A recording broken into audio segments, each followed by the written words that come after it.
Эзний хайр инрэл дуустдаггүй. Өршөөлт нь төгсгөлгүй. Өглөө бүр энэ нь цоо шин. Таны итгэлт байдал юутай аваагаав. Хермоны шүүдэр өглөөний хөтөлбөр эхэлж байна.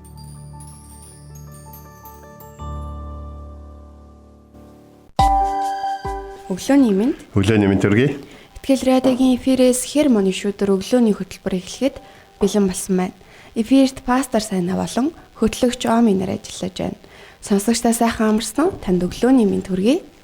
За тэгээд энэ өглөө бас бид нар хамтдаа эзний үгээс ингээс оролцсон. Ер нь бас заримдаа нэг асуумар санагддаг нэг зүйл нь ихлээр та хэрвээ ингээд бид хоёрын бэлдэж байгаа энэ хүн нэвтрүүлгийг сонсоод бусадтай хуваалцдаг бол та ч гэсэн энэ нэвтрүүлгийг одоо тийм хамтдаа хэлцэж байгаа гэсэн утгатай. Тэгэхээр хэрвээ та хэн нэг өөрөө болоод хэн нэгэнд энэ нэвтрүүлгийг ингээд таглаад ч юм уу, дамжуулаад ч юм уу, байдгийг гэрчлээд ч юм уу. Тэгээ та хамтдаа ингээд ивэлийг авсан бол эзэнд хамтдаа талархаж бас тэрхүү гэрчлийн түүхэд бас бидэнд л бичээрэй гэж бас уриалмаар санагдаад бас тийм түүхэд байна уу гэж асуумаар санагдаад байгаа. Тэглгүй ах уу? Гэрчлэл тий амьдралдаа тохиолдсон тэдгээр зүйлсүүдэд хуваалцах магадгүй бидний өглөөний хөтөлбөрийг сонсоод амьдралдаа хэрэгжүүлсэн ч юм уу тий амьдралд нь болсон тэдгээр зүйлсүүдээ гэрчлэхийн бол бид нар бас баяртай авах болно шүү. Бас бусдаа ивэл болдог зүйл тий. Бас бид хоёрын жишээ татах түүхүүд та нарын манд түүх байх юм бол ямар гоё вэ тий. Тийм манай аав ээж ах манай цуглааны хүүхдийн баг тийм түүхүүд нь тэгээ нэвтрүүлгийн нэг хэсэг болоод тэгээд үлдэх юм бол бас энэ бол маш гоё зүйл байх болоо гэж бас бодож байна л да. Амен. Тэгээд номлол бүр бидний сонсож байгаа тэдгээр бүхэл зүйл тохиолдол хийж байдаггүй тий. Тийм шүү дээ. Тохиолдол хийж байдаггүй тий. Тэгээд заримдаа нөгөө нэг урд нь нэг хэлжсэн л да. Заримдаа хүмүүс нөгөө ингэж боддог байхгүй. За надад ч нэг тохиолдолд байдгүй зүйлтэй энэ гэж тий. Одоо яг тийм мундаг санхүүгийн сахилга баттай хүн ингээд сахилга батгүй хүмүүсийн тухай ингээд номлолыг сонсоод ч юм уу тий. Энэ талаар ч би өрөөгдсөн байна. Энэ юм зүйл надад ч нэг тохиолдохгүй байх таа гэж. Хэрвээ эзэн танд ямар нэг өгөгдөл, өрөөгдөх өгөгдөл өгсөн бол энэ өрөөлийг авч чадахгүй байгаа хүмүүст үйлчлэх орон зайг танд өгсөн гэсэн үг болж байгаа. Учир нь Бурхан тусалдаг, дэмждэг, Бурхан хамт байдаг гэдгийг хүн юугаар өрөөгдөн түүгээрээ л гэрчлэх боломж олддог байхгүй юу? Тийм болохоор хэрвээ номлолууд ингээд танд хамаагүй мэт санагдчихвал та бас энэ номлол хэнд хэрэгтэй вэ гэдгийг бодоод тодорхой хүнд хэрэгтэй бол та бас дамжуулж өгнө гэж бас түмээрээ хамтрая гэсэн саналыг бас тавьж ийн л да. Бид дуулал номноос үргэлжлүүлэн суралцаж байгаа. Тэгээд өнөөдөр ч мөн адил дуулал номоос суралцах болно. Тэгээд үгийн цаг руугаа орохоос өмнө хамтдаа магтцгаая.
Агуу учраас бид нар түүний дотор байх юм бол хизээч мөхгүй, хизээч орхигдохгүй.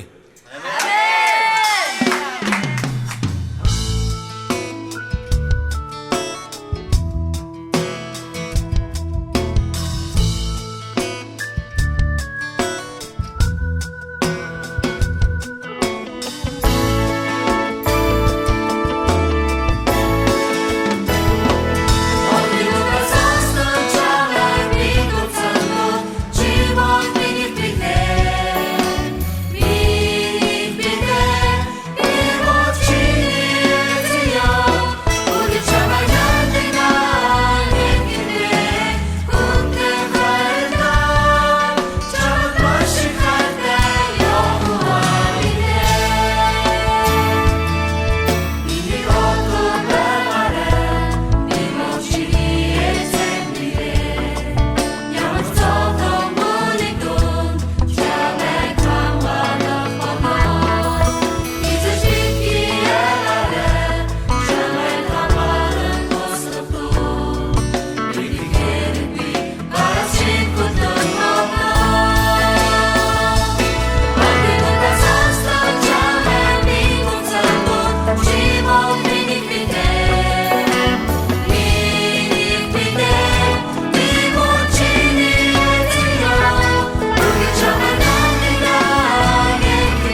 За өнөөдөр бид хамтдаа дуулал 14 дөрвөлгийн 2 дугаар ишлэл. За энэ Тэнгэрээс эзэн хүний хүүгүүдийг өнгийн хардаг нь ухаардаг. Бурхныг эрен хайдаг хүн байгаа эсхийг харахын тулд юм а гэдэг ишлэл. Маш сонирхолтой ишлэл гэж бодож байна. Тэгээ би энэ ишлэлийг ингээд судалж явах үедээ нэг би сургуулиудаар явж түүхийн лекц уншдаг байсан байхгүй. Тэгээд түүхийн лекц ингээд уншиж явах үед нэг багш намайг дагуулад нөгөө лекц унших танхимлаа дагуулад явж явах үед нэг юм цонхон ингээд одоо яг тийм те нэг одоо яг тийм тодорхой хэмжээний ийм одоо яг тийм наалт наацсан. Тэгээ багш нь ингээд дээгүүр заавал ингээд өнгийжээж анги дотор байгаа хүүхдүүд томатоо сууж гин үү, яаж гин үү, ийж гин үү те хийгэрэй гэсэн зүйл хийж гин үү, эсвэл одоо яг тийм сахлахгүй чинь ингэж гин үү гэдэг шалгадаг. Тэгээд тэр багшийн хөгжилтэй өгнөд тэгэл би миний ажил чи одоо энэ хичээл эрхлэгч аахгүй явж байгаа. Ангиудын хажуугаар өнгөгээд л хараа авчиштэй гэж. Тэгээд нэг өнгөх гэдэг үгийг харахтаа би яг тэр үгийг санаж байсан. Эзэн таны цонхоор өнгөйвэл таны сэтгэл рүү өнгөйвэл тэ таныг ажиллаа хийж явах чинь цонхон дээгүүрч миний хаалганы дээгүүр цонх гэдэг юм шүү дээ. Өнгөйвэл та ажиллаа хийж идэг үү? Та хүмүүст анхаарал тавьж та үйлчилж та тэднээс санаа зовж та бурхан танд өгсөн зүйлүүдийг тэднэрт өгөхөд бэлдэж те тэгээд одоо юу гэдгийг тэдний төлөө ямар нэгэн үйл хөдлөл хийхийг үйлчлэхийг эсвэл одоо юу гэдгийг те өөрөө үргэлжлүүлэн бурхнаар эвээгдэхийн тулд бурхныг ирж хааж библи уншиж залбирч те үнэхээр ингээд өнгийгээд ингээд харахад та өнгөж харахаас өмнө таныг юу хийн гэж итгэжсэн яг тэр хүн нь мөн байдаг уу? Эсвэл ингээ харж шал өөр юм хийж идэг үү? Тэ? Бид нэр энэ асуултыг бас бодох хэрэгтэй юм шиг байна. Бурхан биднийг өнгийгээ харахтаа баярлаасай. Бурхан биднийг өнгийгээ харахтаа тэ одоо яг тийм мэдээж бурхан бол бүх зүйлийг мэдж идэг ч гэсэндээ биднийг одоо бусад хүмүүс бидний амьдралыг харахтаа өөрсдийнх нь бодсноос ч илүү зөв байхыг хичээдэг нэг ингэдэг хараасаа биднийгээс итгэдэг учраас бас өөрсдийнх нь бодсноос арай өөрөөр бодож итгэдэг хүмүүс гэдэг болж хараасаа гэж бол хүсэж байгаа байхгүй. Тэгэхээр дуулал 14 дугаар бүлэг дээр энд нэг юм зүйл яг 2 дугаар ишлэгийг бид сонгосон. 1 дугаар ишлэл бол монхог нэгэн зүрхэндээ бурхан байхгүй гэж хэлдэг гэдэг үг байдаг. Тэнгэрээс харин бурхан хүний хүүгүүдийг өнгийн харсан нь ухаардаг. Бурхны хайдаг хүн байгаа эсхийг. 2 төрлийн хүн хайгаад байгаа юм шиг санагдаж байгаа боловч энэ үндэ яг нэг байхгүй. Бурхныг эрен хайхыг ухаарсан хүн байгаа эсхийг өнгийн харж байгаа юм аа гэж. Тэгэхээр ухаарл бол оюуны ерөн чадвар биш байхгүй. Бид нэг ингээд зарим хүмүүс ингээд 60-таа ухаараа 61 хэтэд насаар дэ ингээд их ч юм уу те хүмүүс нэг юм ухаарлын тухай янз бүр юм хэлдэг шүү дээ. Маханд нь ойлгуулж ээж ухаарах гэдэг гэдэг ч юм уу. Эсвэл за 1-2 удаа туслаа тэгээд одоо ойлгохгүй ухаарахгүй бол хайдөө гэдэг ч юм. Жишээ нь юу гэдэг нэг залуу хосод тусалсан нэг юм ах хүнтэй би уулзлаа л тэгсэн чинь тэгж байгаа. Одоо тэгээд залуучууд болохоор амьдралаа ингээд өөртөө мэднэ чадна гэдэг ингээд хоёулаа нийлчээд ингээд жоохон зоргоороо ажиллалаа л да тэгэл. Нэг удаа бид нар чинь тийм үү яаж байгаа юм бэ гин 2 дахь удаад нь гин 3 дахь удаад нь тэгээд болох байлгүй дээ гэд ингээд орхино гэж. Хүмүүсийн тусламж нь нөгөө тусламж хэрэгтэй тоон нэмэгдэх тусам хүмүүс харин холдох юм биш. Эхний удаад нь мэдвнэр ийм тохиолдол яаж байгаа юм бэ гэд өсөж хурж ирээд туславал 2 дахь удаад нь тийм үү те тэгээд яах вэ? Бид нар яаж олцох вэ? Яах вэ? 3 дахь удаад нь за тийм болд юм уу тэгээд даваал гардаг шүү дээ ингээд хаяна гэсэн үг болж.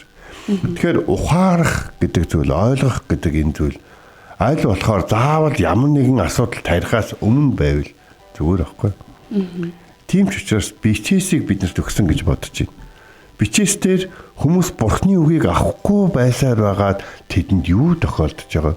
Нэг өдөр бурхан тэднээ амьдралаа өнгийгээд харсан чинь, ордон руу өнгийгээд харсан чинь, гэрлүү өнгийгээд харсан чинь, тариан талбаар нь харсан чинь, янз бүрийн хадгаламж сав одоо юу гэдгийг тэдэрлүү ингээд харсан чинь бурхан догт таалагдахгүй, бурхны өгсөн зүйлүүд байхгүй харин оронд нь тэ өөрсдийнх нь хүсэл болон гим нүглээр дүүрэн зүйлсүүд байсан учраас бурхан тэдний амьдралыг одоо яаж шийдсэнийг бид бол Библиэс уншиж байгаа. Бид Библиэс уншаад заавал зарим нэг алдаа хийхгүйгээр ойлгож болно. эрэгтэй эмэгтэй хүмүүс арай өөр зөвлөгөө өгөөд байдгүй гэж бодъё. Би энэ миний бодол шүү яг энэ хэсгээр. Эмэгтэй хүмүүс бол айгу оюун зүйлэн талдаа байдаг гэрнэ зөвлөгөө өгөх тал дээр жоохон шууд шийдвэрт өрөөсөн жоохон хатуу байдаг уу гэж надад бол бодогддог.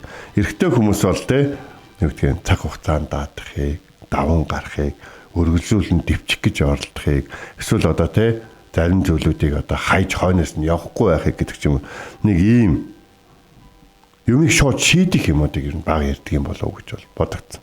Тэгвэл бурхан бол шууд шийдэх юмыг бага ярьдаг. Яг үндэ. Бурхан харин боломж олгодог. Тэгэхээр бид нар яг хөө ихлээр хамтдаа нэг зүйлийг ингээд ойлгоод авах. Ухаарал гэдэг бол оюуны чадвар шүү. Тийм учраас бид нар хүмүүсээс энэ ингээ ойлгочих байлгүй дээ. Тэ нэг хоёр алдаад хүн ойлгохгүй байгаа учраас тэр алдааг хийгээд байгаа байхгүй юу? Тийм учраас тэр хүмүүс хин нэгэн засаж залруулж өгч яаж хийх ёстойг заажихгүй бол тэр алдаа хийсээр байх болно. Хин нэгэн санхүүгийн асуудалтай бол санхүүгийн талаас сурч тархинд нь юм ортол хин нэгэн зааж өгтөл хин нэгэн ойлгуултал тэр санхүүгийн асуудлыг гаргасаар л байх болно. Хин нэгэн хамаа намаагүй юм үг хэлэн гут нь за энэ хамаагүй үг хэлдэм үү? За энийг бүгдээр хамаагүй үг хэлдэг гэд ойлгочихъя. Бидний амьдралын хамаагүй үг хэлдэг хүнээр насан туршдаа амьдрах юм байна гэд ойлгочихъя гэж ингээ хүлэншэрх юм бол тэр хүний амнаас хэдэж ойлгохтой сайхан үг, урам зориг өгөх гарахгүй. Хүн болгон түүнтэй уулзахдаа дандаа шархалдаг байж болохгүй шүү дээ. Тийм болохоор ухаарл гэдэг зүйл бол яг яадаг вэ гэхээр бурхныг эрен хайдаг хүнээс л гардаг зүйл байхгүй. Бурхан минь таны энэ надад өгсөн ам чинь хүнийг босгодог ам юм байна. Энэ чинь урамшуулдаг юм байна. Энээс энэ амнаас гарах үг бол амаа нээх үед бурхны сүнс миний амаар дамжуулаад бурхан юу тэр хүнд хэлхийг хүсэж байгаа хэлдэг юм байна. Тийм болохоор чухал юм байна гэдэг бид нар ойлгож явах хэрэгтэй. Тэгээд гэрчлэл байдлаар хуваалцж байгаа. Тэгээд миний хувьд миний ажлын нэг хэсэг бол бурхан надад өгсөн аюул чадваруудын нэг хэсэг бол хантинг буюу хүний ажиллах одоо юм ажиллах боловсролсон чадварыг нь хараад тэр хүнд тохирох ажлыг нь зуучилж өгөх. Тийм ажил миний хувьд бол маш хийж ирсэн байна. Жилдээ л нэг 10-20 хүнийг ажилд оруулж өгөх хүмүүс бол хэрэгтэй хүнийг хааж байгаа хүнд хэрэгтэй хүнийг олж өгч юм уу? Тийм зүйл бол хийдэг байна. Тийм. Гэхдээ би ихний нөхөр зочлтгүй шүү. За тэгээд тэрийг хийж яхад бол яг ингэж яадаг вэ гэхлээр 100% хүн гэдэж хайдаг. Хүн олоод өгөхөд нөгөө хүн нь бас нөгөө хүнээ яг өөрийнх нь хайж байгаа мөнгө гэдгийг олж авахын тулд өөрөө ч гэсэн тэр хүнийг хайж исэн хүн нь гэдгийг батлах тодорхой хувь байдаг байхгүй. Нэгсэндээ юу гэдгийг нэг чадварлаг хүнийг олоод ирэхэд боос 30%, чадварлаг хүн 70% байх хэрэгтэй гэж. Тэгжээ тэр хүн чинь 100% хөдөлмөр гүйцэтгэх нь нөгөө хүн ч гэсэн 100% хүн олсон гэж бол бодно. Тэгэхээр ямар ч тохиолдолд хүнээс өөрөөс нь гарах зүйл байдаг байхгүй. Тийм болохоор өнөөдөр бидний амьдралаа бурхан өнгийгээ таарах үед бид бурханы хүслийг ирж хайдаг байх нь чухал байгаа. Бурхан миний ажлыг хийх хүн байна уу гэж хэлэхэд байх нь чухал байгаа. Исая 6 дугаар бүлэг дээр тэгжилж байна. Би хэнийг илгээх вэ? Би хэнийг явуулах вэ гэсэн чинь намайг явуулаач. Намайг явуулаач гэд хэлж байгаа шүү. Гэхдээ намайг явуулаач гэж хэлэхээс өмнө Исая яадаг вүлээ? Эзний үзэгдлийг гарч байна. Би бозор уруултай хүмүүсийн дунд амьдардаг. Би сул дараа хүн гэд ингэ байжсэн чи бурхан шууд бурхны хэрэг шууд дахлын ширнээс гал авчираад хөлийг нь шууд ингэ түлээд ариусгаад өгөх үед л шууд ухаарангуйта намайг явуулаач, намайг илгээгээч гэж ингэж байгаа байхгүй. Тэгэхээр ухаарал гэдэг зүйл хүн өөрөө бий болгодог зүйл биш юм аа. Бурхны хүслийг эрен хайхаас эхэлдэг юм аа. Бас нэг зүйл нь 14-р энэ бүлэг бол нэг юм гажих гажилт гэсэн үг аягүй их байна. Бурхны хаар хийхэ болгоход ухаарал байхгүй бол ухаарсан хүн шиг байгаа. Юм үтсэн хүн шиг байгаа. Юм ойлгосон, туулсан хүн шиг, хаширсан хүн шиг байгаа ч гэж монголчууд ярьдаг шүү дээ, тийм. Бурхны хүслийг эрен хайхгүй байх нь ямар аюултай вэ гэдгийг ойлгосон хүнийг л ухаарсан хүн гэж бол ерөнхийдөө бол хэлээд байгаа. Тэгвэл би өнөөдөр танаас асуусан байна л да. Та бурхныг эрен хайх ёстой гэдгээ ухаарсан уу гэж. Энэ асуултыг та өөрөөсөө дахин асуугаарай гэж.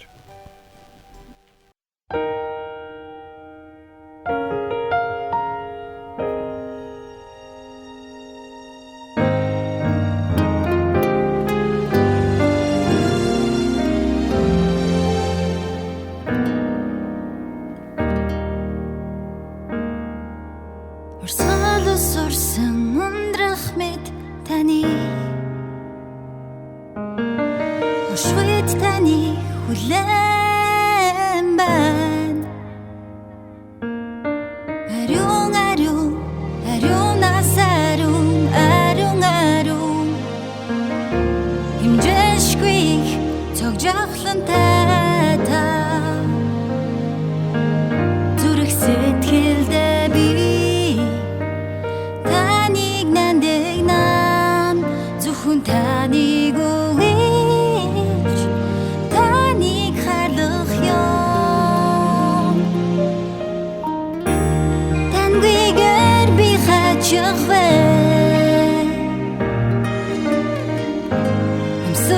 Хагарыг амьдлыг минь та надад өгсөн таньгүйгээр би хаачих вэ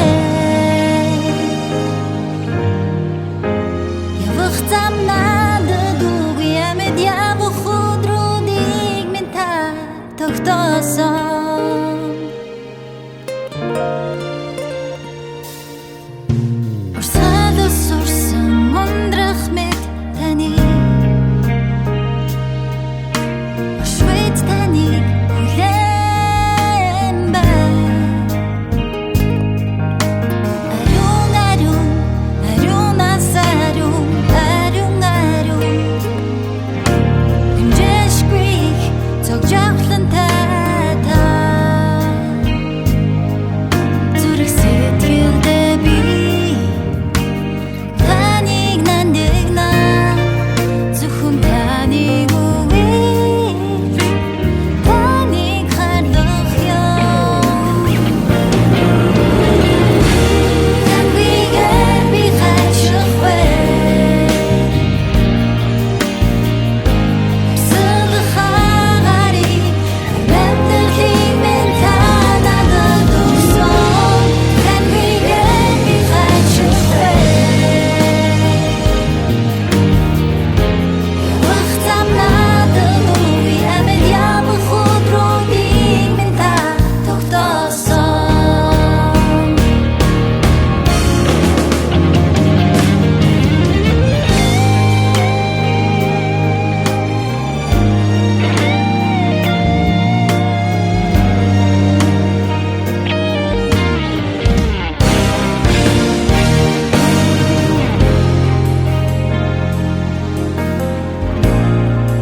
Жаггүй миний би таны нүдэн дээр байсан нэгэнч болоогүй өдрүүд мэн таны номонд бичигдсэн бажээ төрхөлж жаггүй миний би нүдэн дээр байсан нэгэнч болоогүй өдрүүд мэн таны номонд бичигдсэн бажээ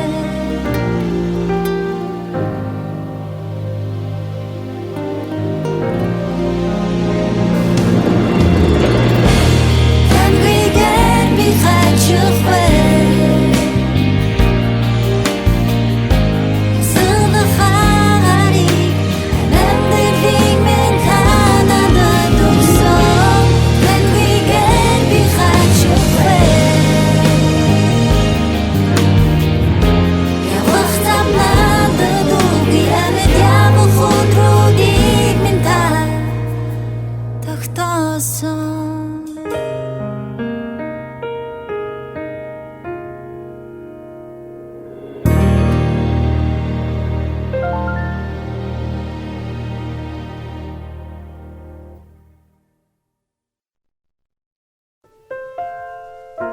Бид өнөөдрийн үгийн цагаараа дуулал 14-ийн 2 Тэнгэрээс эзэн хүний хөвгүүдийг өнгийн харсан нь ухаардаг, Бурхныг эрен хайдаг хүн байгаа эсхийг харахын тулд ажигсан ишлэлийн дагуу суралцлаа.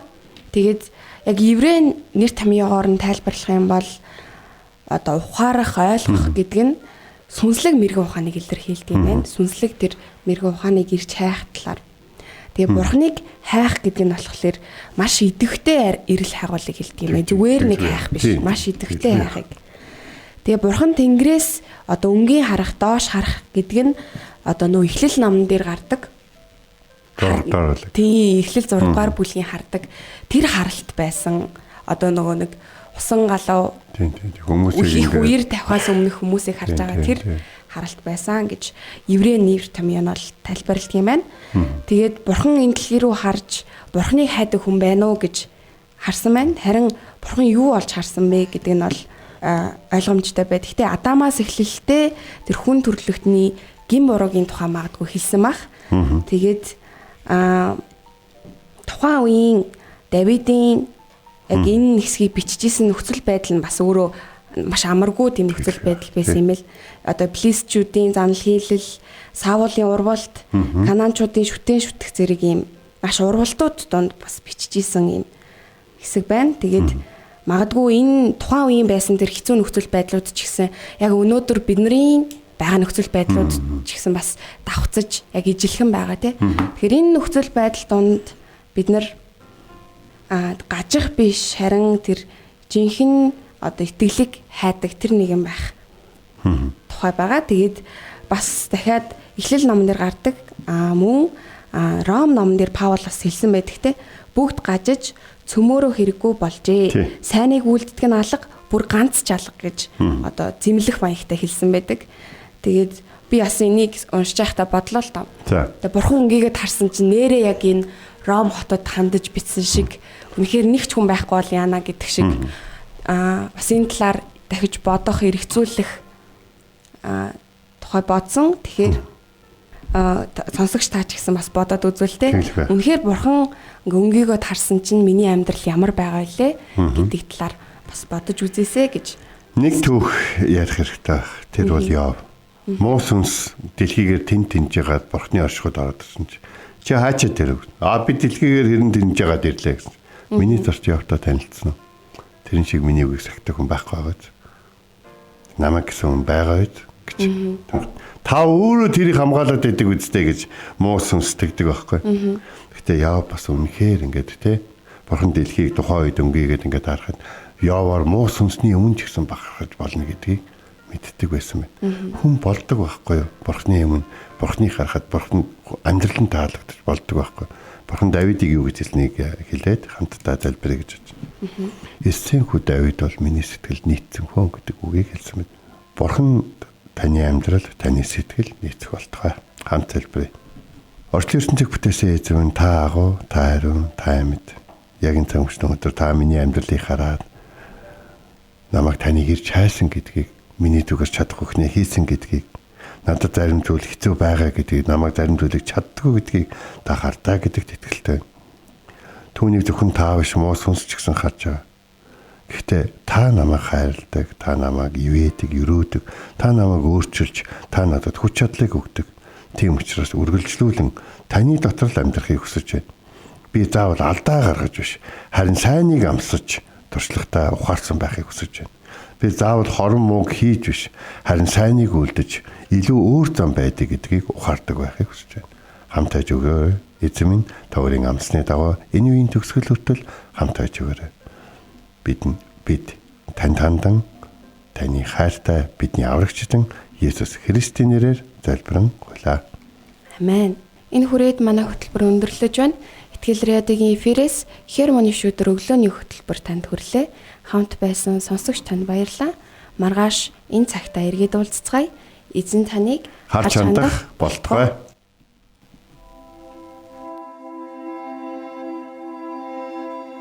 Эзэн зүрхийг чинь Бурхны хайр ба Христийн төвчөрт чиглүүлэх болтугай. Хермоны шүдэр өглөөний хөтөлбөр танд хүрлээ.